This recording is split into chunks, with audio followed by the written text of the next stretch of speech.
नमस्कार दोस्तों, आपका स्वागत है यूट्यूब चैनल एसके टेक्नोलॉजी पर। तो यूपी स्कॉलरशिप 2025-26 में कल की डेट में स्टेटस जो है कि आप लोगों के बदल दिए गए। कल की डेट में स्टेटस आप लोगों के चेंज हुए हैं। तो अब चेंज हुआ है तो हुआ क्या है, सबसे जो इंपॉर्टेंट चीज़ सबसे कॉमन है, आप लोग इंस्टाग्राम पे बहुत आप में से काफ़ी लोग मेरे तक रीच आउट किए हो। यहाँ पर आप लोगों का जो 4th नंबर पॉइंट है, जो स्टेटस एट इंस्टीट्यूट लेवल हो था, अब यहाँ पर आप लोगों को किसी का फॉरवर्डेड लिखा था, मतलब मैक्सिमम लोगों का फॉरवर्डेड लिखा था। अब उस फॉरवर्डेड की जगह पे आप लोगों को डैश देखने को मिला और यहाँ पर से भी डैश देखने को मिल रहा है। तो आखिर में फॉरवर्डेड से डैश क्यों हो गया है, ये डैश कब हटेगा, इसका क्या मतलब होने वाला है, कब चीज़ें चेंज होंगी, तो इसके ऊपर इस वीडियो के अंदर बात करेंगे। उसके अलावा दूसरा जो एक इंपॉर्टेंट और चीज़ है इस वीडियो के अंदर बात करेंगे, वो इस तरीके का जो आप लोगों को एसएमएस आया है रिजेक्टेड बाय पीएफएमएस का, इसके ऊपर भी थोड़ा सा बात करेंगे। आखिर में ये रिजेक्ट हो गया है तो इसको कैसे सही कराएंगे, क्या ये सही होगा या नहीं होगा। उसके अलावा थोड़ा सा और सस्पेक्ट लिस्ट के ऊपर भी बात करेंगे। तो काफ़ी ज़्यादा इंपॉर्टेंट वीडियो ये होने वाली है। वीडियो को पूरा एंड तक आप लोग देख लेना, अच्छे से चीज़ों को समझ लेना, जिससे आपको कोई भी परेशानी ना हो। तो वीडियो फटाफट सभी लोग लाइक कर दीजिए। चैनल को सब्सक्राइब नहीं कर रखा है, पहली बार आप इस चैनल पर वीडियो देख रहे हो तो तुरंत सब्सक्राइब करके रख लो, क्योंकि यहाँ पर आपको मिलेगी सबसे जेन्युइन और सटीक अपडेट्स। तो चलिए लाइन से बात करते हैं। सबसे पहले ये जो डैश वाला मैटर हुआ, इस पे आखिर में हुआ क्या है, डैश कैसे चेंज होगा, क्या चीज़ें होंगी। देखो सिंपल सी चीज़ है कि ये सभी को शो हो रहा है। मतलब अगर कोई ऐसा है जिसका शो नहीं हो रहा तो कमेंट करके बताएं, पर मैक्सिमम लोगों का आप लोगों का यहाँ पर फॉरवर्डेड हट के डैश हो गया है।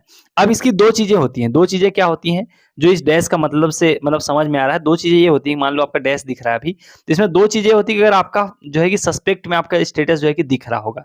एक तो होती है सस्पेक्ट, मतलब होता क्या है, सस्पेक्ट मतलब ये होता है कि आपका जो है कि आपने फॉर्म भरा, उसमें कुछ भी गड़बड़ डेटा है तो उसको सस्पेक्ट डेटा बोलते हैं, सस्पेक्ट लिस्ट बोलते हैं। अगर आप रिन्यूअल के छात्र हो गए तो आपको इस टर्म से ऑलरेडी आप फेमिलियर हो गए, आपको ये वर्ड आपने पहले भी सुना होगा कि सस्पेक्ट लिस्ट आ गई, सस्पेक्ट डेटा आ गया। तो सस्पेक्ट का मतलब है आपके फॉर्म में कुछ भी गड़बड़ है तो एक लिस्ट बनाई जाती है वहां से, जिले से, और वो लिस्ट आपके कॉलेज को, आपकी यूनिवर्सिटी को भेजा जाता है कि ये आपके यहाँ के इतने इतने स्टूडेंट हैं जिनका जो है कि कुछ ना कुछ डेटा गड़बड़ है, तो इसको आप लोग सही कराइए, डॉक्यूमेंट लीजिए उनसे और इनको अपने लेवल पर सही करा के दोबारा से इसको फॉरवर्ड कीजिए। ये इसका मीनिंग होता है।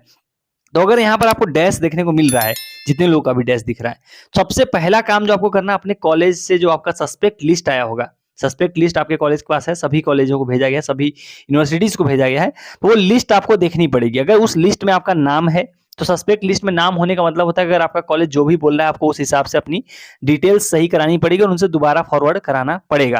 देखो ज्यादातर चांसेस ये हैं कि ये जो आपको डैश देखने को मिल रहा है ये सभी में शो हुआ है, मैक्सिमम लोगों में शो हुआ है, इसलिए मैं अंदाजा लगा रहा हूँ कि ये बस सिंपल एक टेक्निकल ग्लिच है। बस ये अपडेट, आपका स्टेटस अपडेट करना जा रहे होंगे, हो सकता है इसलिए यहाँ पर आपको ये अभी डैश देखने को मिल रहा होगा।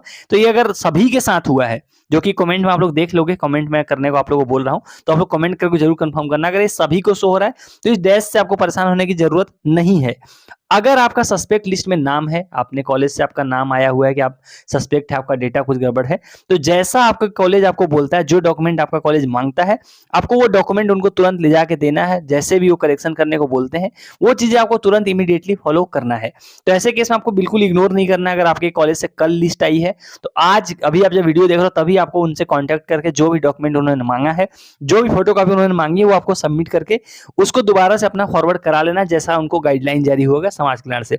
अब सस्पेक्ट लिस्ट होती कैसी, वो भी आपको मैं थोड़ा सा दिखाता हूं। देखो ये जो आप स्क्रीन पर देख पा रहे हो ये है सस्पेक्ट लिस्ट। अभी मैं इसको पूरा आपको दिखाता हूं। देखो ये वाला नोटिस है, इसमें पूरा जो है कि अभी ये एक जगह का है, ये एक जगह का। इसी तरीके से आप जिस भी कॉलेज में पढ़ते हो, आप जिस भी यूनिवर्सिटी में हो, सभी के पास इसी तरीके से सस्पेक्ट लिस्ट आई होगी। अब ये एक जगह का है, एक जगह का मतलब आप देख सकते हो कि राजकीय पॉलिटेक्निक कटाई जोया अमरोहा का कोई जो है कि पॉलिटेक्निक है, उनके यहाँ की सस्पेक्ट लिस्ट है। अब ये किस तरीके की होती है आप देख सकते हो, इसमें साफ साफ लिखा हुआ है कि अध्ययनरत छात्र छात्राओं जो भी इस कॉलेज में पढ़ते हैं, अध्ययनरत छात्र छात्राओं को सूचित किया जाता है संलग्न सूची में आपके नाम के सम्मुख लिखित कतिपय कारणों से छात्रवृत्ति एवं शुल्क प्रतिपूर्ति ऑनलाइन पोर्टल पर आपके द्वारा भरी गई जानकारी संदेहास्पद दर्शाई गई। संदेहास्पद का मतलब होता है सस्पेक्ट, इंग्लिश में उसी को सस्पेक्ट बोलते हैं, हिंदी में संदेहास्पद बोलते हैं। आपको निर्देशित किया जाता है कि निम्नलिखित उचित दस्तावेज साक्ष्य के साथ कल दिनांक 17 फरवरी को संस्था परिसर में उपस्थित होना सुनिश्चित करें। तो इस देखो आप सिंपल इन्होंने डॉक्यूमेंट कौन कौन से मांगे, किसके लिए मांगे, वो भी आप देख सकते हो। तो यहाँ पर साफ साफ यही डॉक्यूमेंट इवन आप सभी को देखो, आप ध्यान से देखो तो इसमें जो तीनों पॉइंट में जो डॉक्यूमेंट लगे हुए हैं वही आप सभी को देखना पड़ेगा। अगर आपके जो है कि सस्पेक्ट लिस्ट में देखो इस तरीके का पहले नंबर पे कि 10 और 12 की मार्कशीट चाहिए, जिनके जो है कि जो है कि लिस्ट में data not match with UP board ICSE board ऐसा लिख रहा है, तो आपको 10वीं और 12वीं की मार्कशीट लेके अपने कॉलेज में जाना है। अगर आपका जो है कि पिछले सेमेस्टर मतलब अगर आपके में ये दिख रहा हो कि suspect related from course enrollment roll number marks not match, अगर ये दिख रहा है तो आपको अपने जो है लास्ट ईयर की जो मार्कशीट है उसकी फोटोकॉपी देनी है।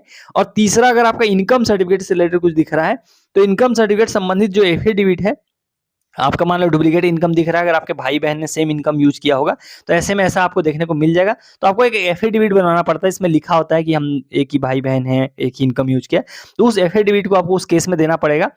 भली भांति ज्ञात रहे कि छात्रवृत्ति एवं शुल्क प्रतिपूर्ति उत्तर प्रदेश सरकार द्वारा संचालित एक समयबद्ध प्रक्रिया है।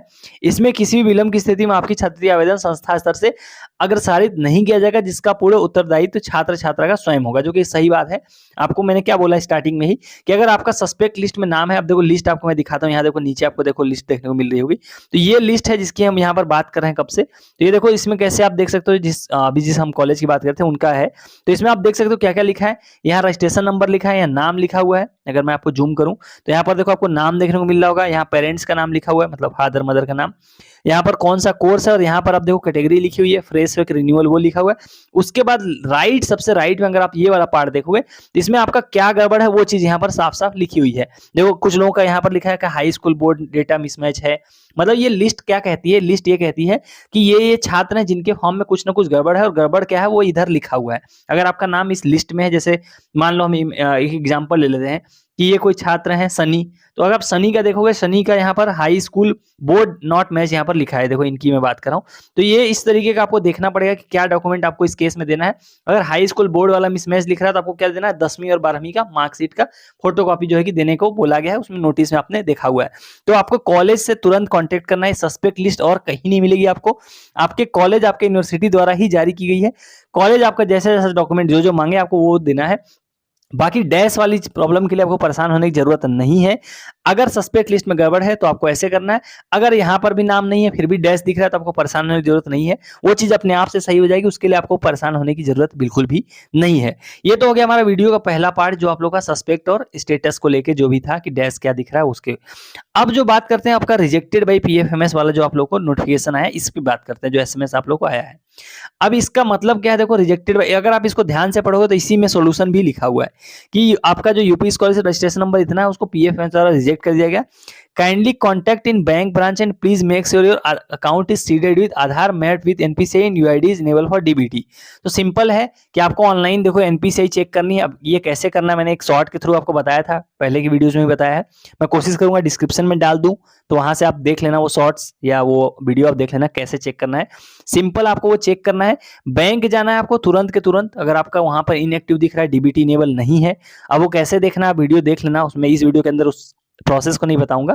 तो आपको अगर गड़बड़ हो रखा है तभी आपको एसएमएस आया है कि एनपीसीआई आपका जो है कि एक्टिव नहीं है, डीबीटी इनेबल नहीं है, सिंपल आपको बैंक जाना पड़ेगा, जिस भी बैंक में आप चाहते हो आपकी स्कॉलरशिप आए उसमें जाके आपको उनसे फॉर्म मांगना पड़ेगा कि आपको एनपीसीआई जो है कराना है इसमें और डीबीटी इनेबल कराना है। तो आपको एक फॉर्म देंगे, उस फॉर्म को भर के जो है कि अपना फिंगरप्रिंट वगैरह लगाने को बोलेंगे, उसके बाद आपको जो है कि आपका एनपीसीआई 2 से 3 दिन मैक्सिमम लगेगा और उसके बाद आपका एक्टिव हो जाएगा और इस समस्या से आप जो है कि बच जाओगे। अब ये मैं क्यों बोल रहा हूँ, ये समस्या बहुत बड़ी, अगर आप इसको इग्नोर करोगे, अगर आप इग्नोर करोगे तो सब कुछ वेरीफाई होने के बाद ही आपको स्कॉलरशिप का पैसा नहीं मिलेगा। तो अगर आपको ये एसएमएस आया तो बिना टाइम वेस्ट किए, अगर अभी आप वीडियो देख रहे हो तो आज के आज आपको ये प्रोसेस करा लेना है। ट्यूसडे है, जितने भी आप प्रोसेस हैं जिसका भी सस्पेक्ट में आ रहा है वो चीज करा लो। अगर आपको ये एसएमएस आया जो मैंने अभी आपको बताया एनपीसीआई वाला काम, ये आपको करा लेना है। बाकी अगर इन सारी चीजों में आपको अगर एसएमएस आया है, एनपीसीआई बाकी चीजें सब सही हो रखी हैं तो इग्नोर कर सकते हैं इसको। कई बार क्या होता है कि सॉफ्टवेयर की तरफ से बाय डिफॉल्ट भी सभी को भेज देते हैं, तो उस चीजों को आपको देखना, अगर ऐसा दिख रहा है गड़बड़ तो सही कराना है। सस्पेक्ट लिस्ट में नाम है तो जो डॉक्यूमेंट चाहिए वो डॉक्यूमेंट देना है, और बाकी डैश अगर ऐसे दिख रहा है तो आपको परेशान होने की जरूरत नहीं है। तो ये था जो है कि पूरा जो है कि आप लोग का आज का जो भी 2 इंपॉर्टेंट डाउट थे वो मैंने कोशिश की पूरा आपको समझा दिया है। बाकी अगर आपके और कोई डाउट हो तो कमेंट सेक्शन में आप सवाल करो, नेक्स्ट वीडियो के अंदर उन चीजों पर भी बात करेंगे। बाकी नोटिस, सस्पेक्ट लिस्ट, इन चीजों के लिए जो है कि आप टेलीग्राम ग्रुप, टेलीग्राम चैनल से जुड़े होंगे तो आपको ऑलरेडी ये सब चीजें मिल रही होंगी वहाँ पे। नहीं जुड़े हो तो लिंक मिल जाएगी आपको डिस्क्रिप्शन में और वीडियो के कमेंट सेक्शन में। सो चलिए गाइस, इस वाले वीडियो में इतना ही। Thank you for watching, stay tuned to SK tech innovation.